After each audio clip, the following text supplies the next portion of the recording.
Okay, let's make a start. So this is the second of three webinars that I'm hoping to do, or I'm planning to do this year, leading up to the opening of the Collaborative Community Projects grant round for 2025.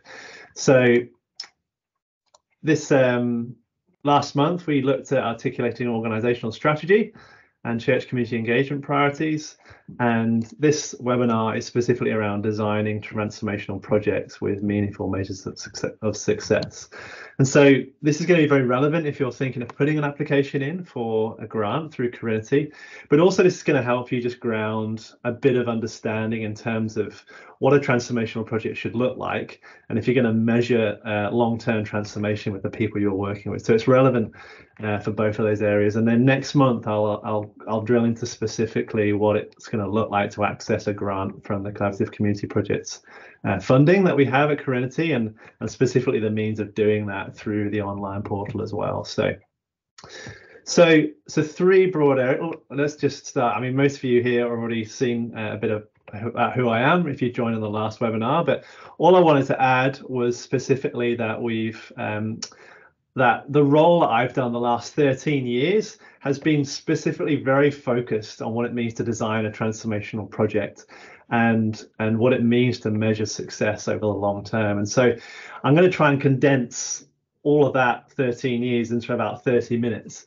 So buckle up. I want to try and do it in a really specific way for the role that you're doing as a church pastor, because that's a lot of what I was doing in the last 5 years when I was working in pastoral ministry as well. So I'm going to try and do that in three broad areas.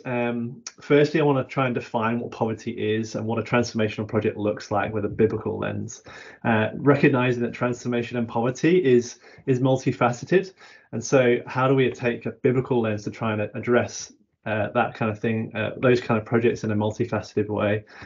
Secondly, we're going to look at some design principles and some tools for creating a transformational project, specifically around what asset-based community development looks like, or ABCD, looking at ways to adopt strength-based approaches to projects. And then we're also going to look at measuring success as a third objective. So specifically defining terms like what project outcomes are, what indicators are, what outputs are. And I'm going to finish by sharing some thoughts on what it looks like to align an existing ministry you might have already and to make it more transformational. So let's get stuck in. Now, when you think of the word poverty, what are some of the images that come to mind for you? Usually it'll be something like this image that you see on the right, a kid who might be hungry, who's maybe experienced an environment where they don't have access to clean clothes anymore, or even be able to clean themselves. Or you might think of some of the reports that we get here in Australia that have come out in recent years around what poverty is. I just literally typed in Australia poverty, and one of the first articles that came up on Google was this one from UNSW and ACOS, which says that 3 million Australians are living in poverty right now. And in Australia, the poverty line is around $457 per week for a single adult. What this is saying to us is that culturally, we're constantly told that poverty is linked to our material wealth and our assets, whether that's income from our job, whether it's from housing or it's from income support. It's usually linked as well in Australia to our ability to be able to afford a home as well. And what these global poverty images often do is that they're designed to invoke a response from us within that culture. And so we go, oh, they need food or they need clothes. And so we often respond with compassion, often disproportionately in a way to respond to that. I remember working with this program manager from Oxfam not long after the Nepal earthquakes. And he was telling me how he had to logistically deal with 3 full warehouses full of secondhand clothes, mostly underpants and other toys. And they had nowhere to go. And he called it the disaster within the disaster, because what had happened is that these 3 warehouses full of stuff were just a logistical nightmare. It drained resources from his team and his volunteers who'd volunteered to come and help.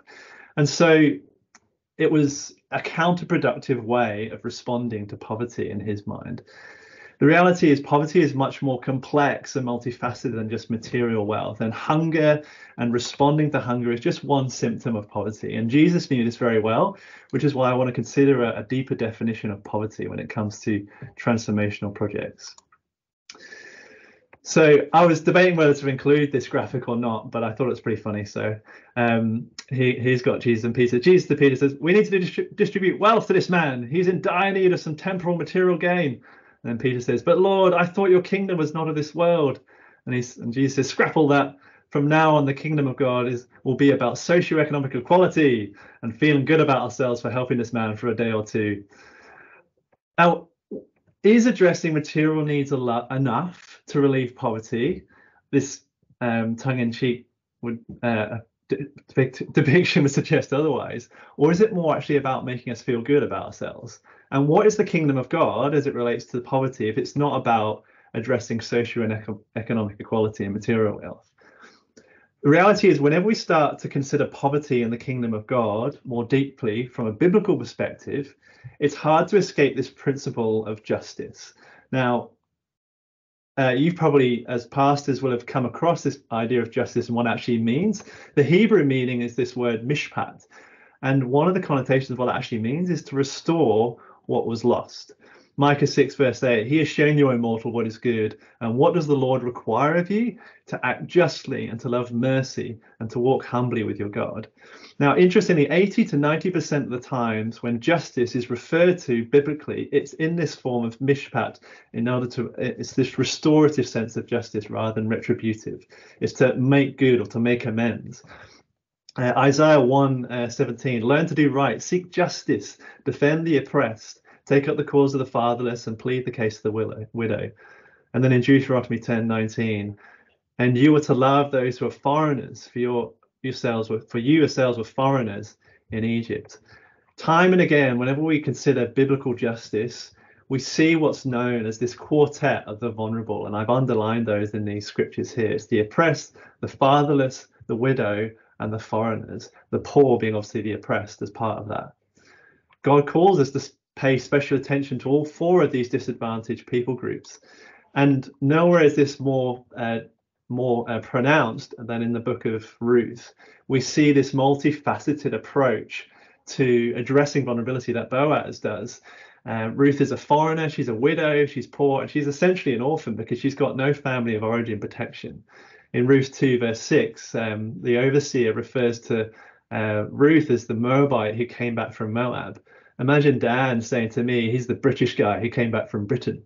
You know, it's this very offensive type of language that was used because Moabites weren't considered very favorably. And Boaz sought to restore what was lost, to seek justice for Ruth in all four areas of these broken relationships. Essentially, what the Bible does and teaches us about transformation is that the Bible defines poverty in terms of relationships. Now, if that's true, then this has huge implications for us when we're seeking to try and design a transformational project with people doing life tough. So what is a transformational project? It's about restoring relationships. Now, I love this this graphic from Bryant Meyer's book called Walking with the Poor. He takes this brokenness of relationships or this poverty of relationships and depicts it as this brokenness across our social system in four specific areas, and then one specific area to do with us. When people are experiencing poverty, there's a breakdown of relationships across often one or more of these areas.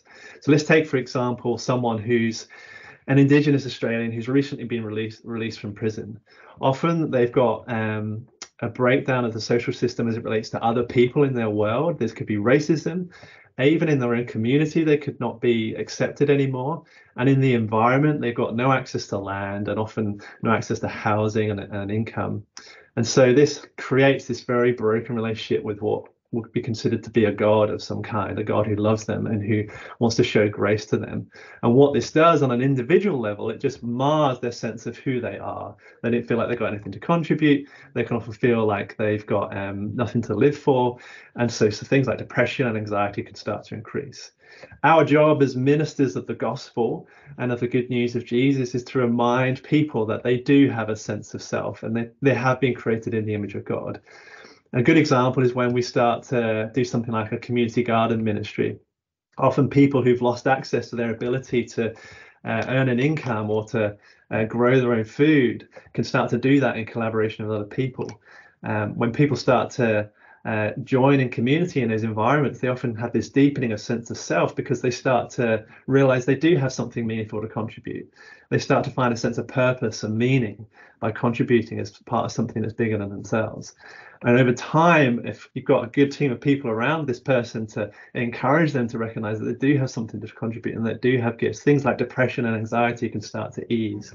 The environment then naturally lends itself to talking to subjects around God or who Jesus was, because when people have started to see the transformation in their own lives, it becomes very easy to talk about the good news, because that's what Jesus came to do. He came to restore relationships. He came to restore relationships in all these different areas. And it becomes very easy to talk about the kingdom of God. So the lens of a transformational project always has to be around restoring broken relationships. And if, for example, you've been running a relief program or a food relief, sort of a food pantry, for example, I would say this should always be considered as a short-term emergency priority as a church activity. I've taken this straight out of the Collaborative Community Projects website, and the purpose of the activities that we look at are in these three broad areas. And what I would say is that over time, you should be looking to allocate less resources into this relieving and mitigating disadvantage and more towards strengthening local neighborhoods against disadvantage. Taking the restoring relationships lens, it's in that transformation pathway of connection, participation, and then ultimately we want to see transformation. I've actually got an indicator that I want to track because I want to see more and more churches moving towards this right-hand side of this graph, recognizing that what we're trying to do when it comes to a transformational project is trying to address the root causes of some of the issues that people are facing in terms of their relationships and the brokenness they've experienced, and recognizing that we need to do this holistically. We need to think about this in multiple different ways, not just on one area such as material gain. So there's the summary of the first section. I'm going to jump into objective 2 now, and specifically around some design principles and tools for creating a transformational project. We've touched on the first point here around restoring relationships, but the second principle I'd say is always around trying to apply a holistic approach with those relationships in mind. And the best way I think to do this, as someone who's come from a background in community development, is to apply an asset-based or a strength-based approach to community development.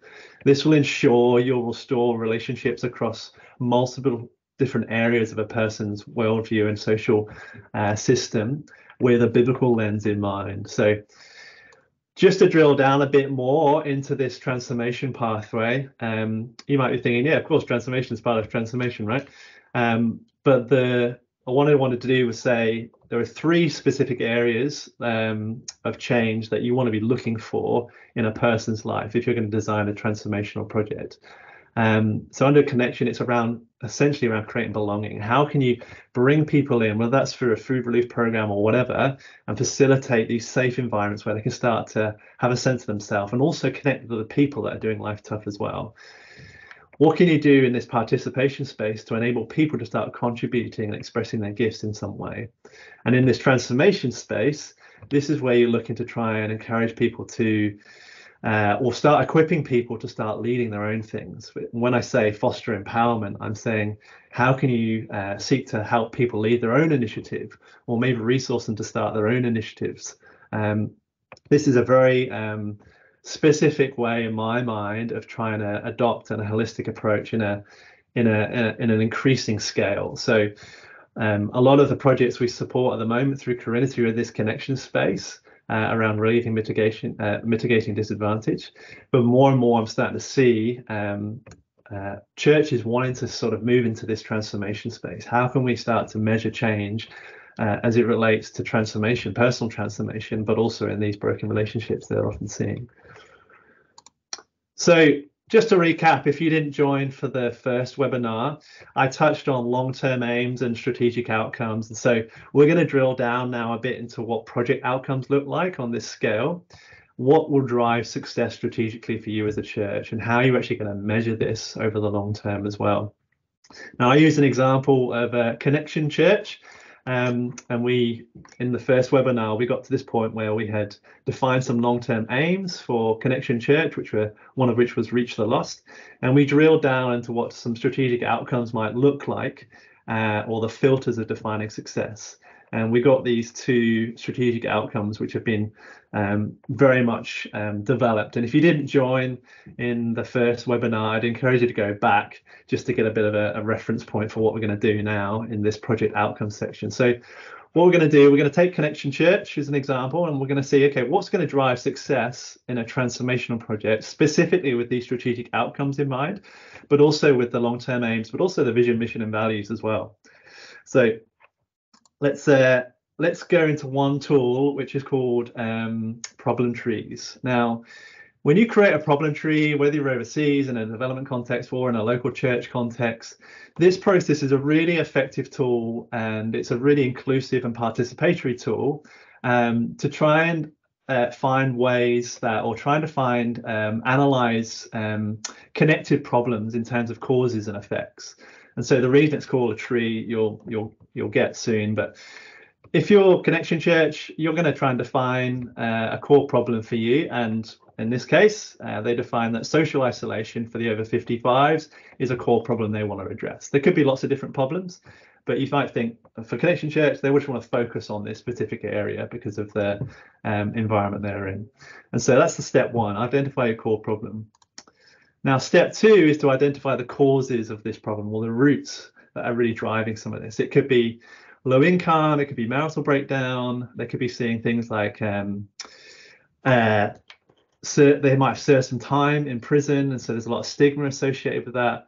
It could be alcohol, drugs, it could be a loss of livelihood. And so all of this is some of the root causes driving some of this social isolation that Connection Church might be seeing for the social isolation for over 55s. The third step then is to start to identify some of the effects that this has on this individual. It could be low self-esteem, for example, suicidal thoughts, poor community connections. These are the branches of the tree coming from the trunk, if you like. And then the 4th step is to then start creating the linkages and identify some of the main issues that you think are going to be important to address. And I sort of put it in bold here what some of those main issues might be. So family estrangement or lack of family communication. It could be low self-esteem and the effects, or a lack of contribution or meaningful pursuits, or poor community connections. And you can see how all of these start to link, and often it's where you get the most arrows going into a certain area that can become the ones where you think, actually, this is going to be the main issue we need to address at church. And then the next step is to turn each of these causal factors and effects into an issue to address. So this is moving now into the second design tool I call outcome trees. Often you might have heard these called objective trees, but for consistency of language, I'm using outcomes because that's going to be some of the language you're going to see in the collaborative community projects application process. So step 1, turn each of those causal factors and effects into issues to address. So you're essentially just doing what I've done with the red text there. Instead of the opposite word, you're looking at what the positive might look like. So improved self-esteem or motivation, increased contribution or meaningful pursuits, reduced social isolation for over 55. These are the things that you want to try and see happen as a result of what you're doing in your project. And then the next step is to take all of those things in the all of those areas that have got the red text in this slide here, and put it all at the bottom as a means to start defining what you consider to be project outcomes and outputs. Now, this isn't a scientific process. It takes a bit of time to do this really well, and it's often helpful to have someone facilitate this kind of process. But essentially, a project outcome is the behavior change that you want to see. I'm going to go into a lot of detail about this in the next webinar, but it's something I've articulated a lot in a lot of detail in the upgrades to the collaborative community projects application process. So you might think what you want to see is family relationships restored with people who are over 55 that you're seeing who are socially isolated. You want to see an improved sense of self-esteem or motivation.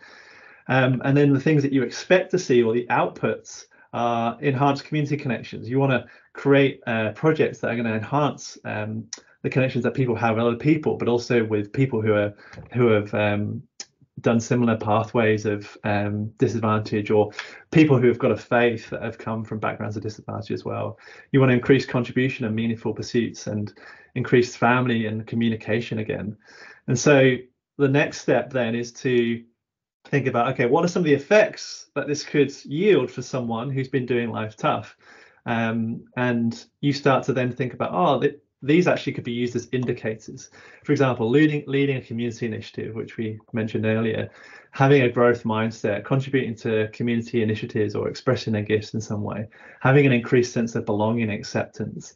These then are the things that you can start to put together into something called a logical framework. Now, I've been doing log frames for many years, and it has all of these elements in it, but this is a really easy to use tool to start to create some of this. And indicators can be nuanced and difficult to sort of create. And so we'll go through that step by step now. And essentially move into the objective 3 of this webinar, which is around measuring success and project outcomes and what they actually are, and indicators and outputs. So a log frame, essentially just taking all of those elements of that last slide and putting it into this format. This is essentially creating a log frame. You've got your goal at the top, you've got your project outcomes, then you've got your indicators of what are going to measure success against those outcomes, and then you've got your outputs underneath that. Now, I would say having 2 to 3 indicators that represent the best or the most effective terms of what behavior change looks like is always good. You can have more, but then you've got a lot more work to do. And so trying to crystallize those down into the most important ones you see to be when it becomes to measuring behavior change is recommended. I also suggest when it comes to actually submitting a project for the Collaborative Community Grants program, is that if you've only got a 1-year project, you shouldn't have more than 1 outcome. If you've got a 3-year project or a 2-year project, maybe a second outcome, but the simpler you can make it, the better. The good thing is that you can go to town on your outputs. You might have lots of different activities you want to do and measure success as it relates to a specific outcome, but that's a rule of thumb I would suggest. Your outputs are the things that you expect to see, or the things you expect to do with what you want to see in your outcome level. So keep that in mind, because ultimately it's transformation we're seeking, and that's why the project outcome becomes a really important part of just focusing as much as possible. So let's try and tidy this up a bit now. So you've got your goal at the top there for Connection Church, reduce socialization for over 55s. You've got your 2 main project outcomes. They've decided to go with 2. And then you've got your indicators underneath relevant to that specific outcome. So what we're going to do now is essentially create smart project outcomes. And when I say smart, I mean specific, measurable, achievable, relevant, and time bound. So we did this in the first webinar, but it's a very similar exercise in designing project outcomes as well. So firstly, let's try and make these more specific. So you can see in the green text there, we've changed the first one to relational restoration with close family members. So we've made it specific. Or the second outcome, improve self-esteem expressed through the community meal. You may recall that one of the strategic outcomes we defined for Connection Church had a focus around the community meal. So they're making it relevant for them. They want to see the community meal be a focus in this project for reducing socialization for over 55s. And then indicators have been made more specific with increased belonging with close family members, contributing to the community meal. So again, seeing the aspect of the community meal come in, and then leading one aspect of the community meal as well. So let's try and make this more measurable now. We want to see an increasing trend of improved self-esteem expressed through the community meal. This immediately makes you have to ask, okay, what is the base level we've already got at the moment? What are the baseline indicators we've got of, for example, in these indicators of people already contributing to the community? You might already have 5 people, but we want to see that increase over time. You might have, so looking at this indicator here, increased percentage of participants leading one aspect of the community meal. How many people are already contributing as part of this community meal? What percentage does that represent of all the people that you're seeing? And where do you want that percentage to go over time? So already you're starting to be more strategic around measuring success when it comes to transformation. Increasing trend of belonging. So what is it at the moment and where do you want it to be? But you want to start being more specific around achieving that. So what's going to be achievable for you as an indicator when it comes to this? For Connection Church, they want to see a 10% increase in belonging. Okay, so that gives a specificity in terms of what it looks like for a person to experience belonging in their ministries. They want to see at least 5 participants contributing to the community meal. Now, you notice I haven't changed everything here under achievable. It can just be enough to apply this smart indicators or smart principles to outcomes to a certain extent, and then you've done enough, and then you let indicators start to do the rest. You might recall when we were defining strategic outcomes, we actually blended a lot of this. I think in projects it's actually helpful to separate this when you've got project outcomes. Keep the project outcomes more general and then be really specific in your indicators rather than trying to blend that. So then let's try and make them more relevant now. Now, you notice I've changed the goal. We want to see improved relationships and reduce socialization for over 55s. And you'll notice now under project outcomes, we've got increased relational restoration with close family members and God, because ultimately this is a church and they've got to focus on discipleship, and they want to see more people come into faith. And a big part of that they said strategically was to do that through Alpha. So now you've got an extra indicator under this first priority here, which is now a 10% increase in belonging and acceptance, but also a 5% are coming to faith through Alpha. So suddenly you've got a very specific indicator of behavior change as it relates to restoring relationships in those 5 areas, one of which is with God. And so as a church, they want to focus on that, which is fine. And then in that second outcome, you've got increased trend of improved self-esteem and an interest in faith expressed through the community meal. So how are you going to measure that? You want to see an increasing number of community meal participants attending Alpha. So there's suddenly your indicator of making it relevant to other things that you're doing. This is a great way to then start in your own church context to start drawing on some of the values or some of the mission that you have articulated already into some of these lower level indicators. So then the last point is to try and make things time bound. When do you want to see some of this take place? So 5% come to faith through Alpha in the first year. At least 5 participants contribute to the community meal in year 1. Increasing percentage of participants leading one aspect of the community meal who have attended Alpha in 2025. So what does it mean for 26, 27? And so what you do then is that you have an opportunity, once you've defined those different indicators, to say, right, okay, what are we going to do in order to see fruit in those indicators and in terms of the project outcomes? Now, I've put at the bottom here that with the red text, some of the outputs we defined earlier under this goal of reduced social isolation for Connection Church. But then you start to group activities really specifically in your outputs. Now, in terms of increasing family communication or enhancing community connections, that might mean you've got to set up a referral system for Alpha from the community meal to make that trackable. So that's going to be a group of activities you're going to have to do. You might have to design a case study template for sharing stories, because ultimately, if you're going to measure this sense of increased belonging or increased well-being in a family, you probably have to do that in a qualitative type of way rather than quantitative in terms of numbers. And so what does it look like in terms of actually enhancing community connections? You might need to train your volunteers. You might need to help them understand what it means to work with people who are doing life tough, and actually to help bring out the best in them, and to help people understand the gifts that they do have. And so what are some of the trainings you might need to do with your volunteers to help other people contribute more meaningfully into an existing ministry particularly? So there's a summary of, or there's a bigger picture idea of how these two tools can work, specifically when you're designing a transformational project. Now, this is a project plan template when you can then start dumping all of this information. And this project plan template is actually going to be part of the collaborative community projects application. And so it's going to be a requirement that you submit a project plan template like this with your outcome or outcomes really clearly defined, and then your milestones or activities or outputs defined really clearly as well. And then each reporting cycle, you're going to be measuring what have we achieved against this, and then some of the comments against that. Now, it's not a bad thing if you don't actually get some of this stuff done or things change, but at least you're being intentional about the way you're monitoring it now. And this is, I think, was one of the downfalls of the application process before.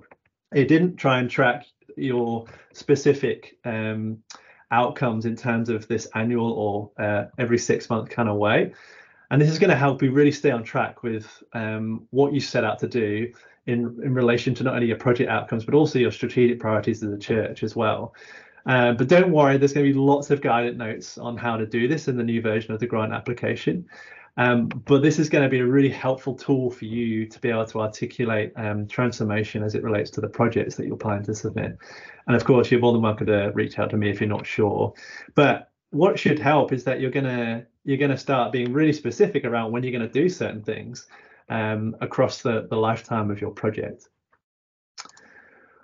All right, I'm just going to finish. We've already done 30 minutes, so I'm just going to finish on some guidance in terms of what it looks like in terms of aligning existing ministries towards these kind of transformational priorities.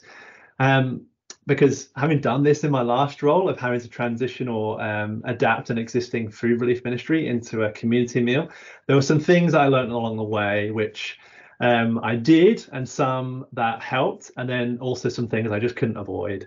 And one of the things I knew was going to be really important is if you're in that position as a church, as whether you're someone who's joining or someone on the recording who's watching this, it's going to be really important for you to clarify your why, which is essentially your church vision, mission, values. If that's not been articulated, it's going to be very difficult to start transitioning a food relief program into a more transformational project, because ultimately you're just going to hurt people. Because often people who are involved in this kind of ministries, whether they're volunteers or whether they're staff, can often get very attached with a sense of their identity in those projects as well. And so if you've got bigger buy-in from your leadership and from your elders or your ministry leaders when it comes to clarifying why you're doing this ministry, it's going to be super helpful when it comes to making changes down the line. The next thing I'll say is that you've got to define and gain consensus on your how or your strategic priorities. And if you're not sure what that looks like, I'd encourage you again to go back to webinar 1, where we looked at what it looked like, we considered what it looked like to define strategic priorities when you've already got a vision and a mission as a church. And then the next thing I'll say is that over communicate clarity on your how. You know, for Connection Church, it was around reaching out to the lost. And so the reason we want to do this project and we want to go this way is that we want to create more meaningful connections so we can reach people who are lost. You start to over communicate some of these strategic priorities that you have as the church, so that people are really clear from you why you're doing this. And now I heard statistically people need to hear from a leader the same thing repeated 7 times before they start taking you seriously. And so if you're a senior pastor and you think, yeah, I want to go down this road, just keep that statistic in mind. You know, consider doing a sermon series linked to all your strategic priorities and go deeper with your key volunteers in workshops. Over communicate and keep communicating what it is you're trying to achieve as a church. Now, the fourth thing, which you can't really avoid, is listen sensitively to the challenges when you start introducing these new measures of success or changes to systems. Particularly if you're the new kid on the block and there's someone who's been running an existing ministry for over 10 years or in a volunteer capacity. People can, like I said, people can often feel sensitive or resistant to change when it comes to adapting ministries into more transformational projects. Yeah, often there are often underlying issues when it comes to this, often personal. And so being as sensitive as you can when you're starting to be a more strategic minister in this space of transformation is really important as well. So last thing, this is something I considered doing, and we actually did do in my last role. Consider starting a completely new project or a ministry with a separate set of outcomes on transformation linked to your strategy.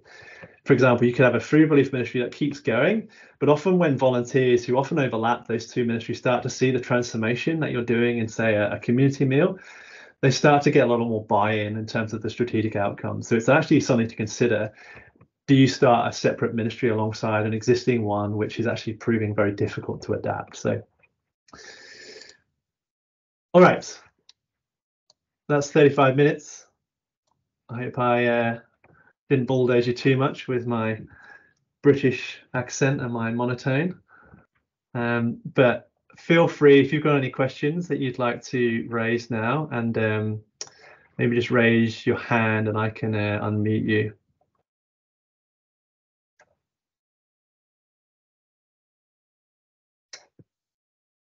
Dan, you might even be able to unmute yourself.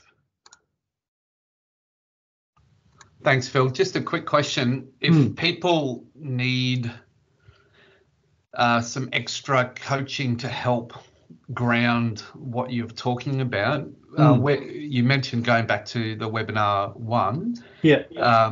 How else can people contact you and help with that? Yeah, absolutely. I was going to put that in my next slide, which I did there. So I'll be doing another webinar next month, but if you're thinking of applying for a grant through Carinity, I'd encourage you to start talking to me about it. The grant round opens on the 24th of June and will be open until the 31st of August. So there's a good chunk of time there to do the groundwork and to consider. You might already be considering a project, but there's a good groundwork to start doing all that stuff I've been talking about in this webinar. It's actually a requirement now in the application process to have at least had a discussion or some kind of correspondence with myself, so that you've had an opportunity just to tighten up some of your what your project might look like. And so I want every one of you who are thinking of applying to succeed. And so if there's things I can do to start helping you be more strategic in the way that you measure success, or in the way that you do defining project outcomes, for example, then let's have a chat about it. I'm happy to go deep and even come up to see you guys and facilitate some of this stuff in person as well. So that's why I've been employed by Carinity, is to help Queensland Baptist churches do good transformational projects. So I wanted to do this as a sort of benchmark and a foundation for people to access when I'm not even there. But I can do all this stuff in person for you and walk alongside you as you're trying to design this sort of stuff. So yeah, thanks, Dan. All right, so we've got a couple more minutes. If anyone else has any more questions they want to raise, or maybe a specific question related to your church, I'm happy to answer a more specific question if you like.